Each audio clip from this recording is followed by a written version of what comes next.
all about validation guidance and making sure users have a smooth journey. The onLoadFocus function sets the focus to the input field with the ID input first name when the page loads.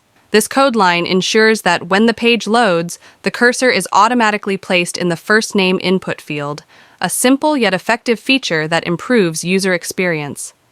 Now let's talk about input validation. The code includes functions like validate name and validate number. These functions use regular expressions to check if the input meets specific criteria. The validate name function takes a string as input and checks if it contains only alphabetic characters, A, Z. If the string is valid, it returns true, otherwise it returns false.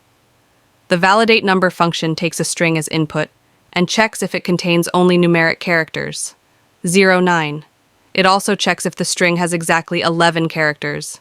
If the string is valid, it returns true, otherwise it returns false. But it doesn't stop there.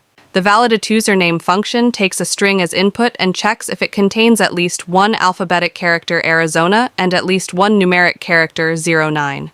It can also contain other characters.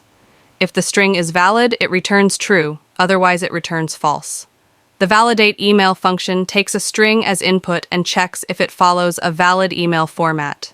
It should contain an alphanumeric username and a T symbol, a domain name, in a top-level domain, for example, .com, .net, .org.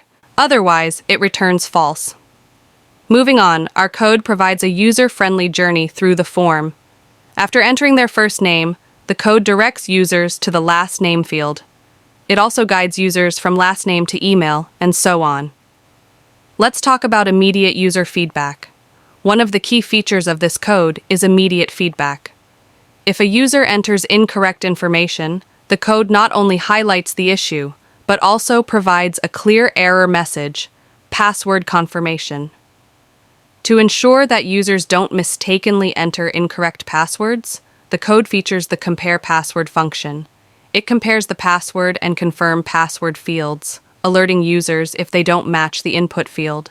Functions get first name, get last name, get email, get mobile, no, get username, get password. Each handle the user input from the corresponding input field. They perform the following tasks.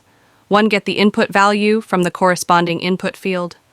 2. Validate the input value using the appropriate validation function. 3.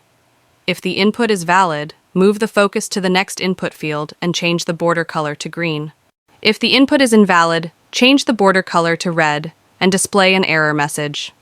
In conclusion, this JavaScript code is a powerful tool for web developers, ensuring that users' inputs meet specific criteria, guiding them through the form, and providing instant feedback. It's all about creating a seamless, user-friendly experience.